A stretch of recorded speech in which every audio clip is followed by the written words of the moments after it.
選擇最適合嘅圖表。要表達市場走勢、目標市場嘅男女人口比例，以圖片方式顯示，絕對比用數值顯示出嚟更加通俗同埋令人容易明白。用圖表嚟顯示資料係好，但係問題係在於有啲人唔能夠選擇邊一種圖表係最好嘅。當你仲喺度煩惱緊應該用邊一種圖表嚟顯示資料嘅時候，以下嘅功能一定能夠幫到你。先選擇要製成圖表嘅資料，撳插入建議圖表，唔同嘅建議會即刻顯示出嚟。你可以預先預覽唔同嘅圖表所帶出嚟嘅結果，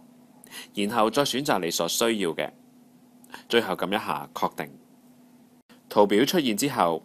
你會發現佢嘅右方會出現3個按鈕，方便你為圖表作出其他嘅修改，例如顯示或者隱藏圖表嘅項目、改變圖表嘅款式同埋顏色、顯示或者隱藏圖表嘅數值等等。日後要建立專業嘅圖表，只需要幾分鐘就可以完成啦。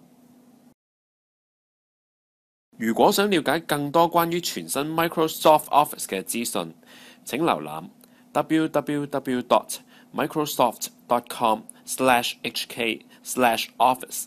或者致電客戶服務專線23889600。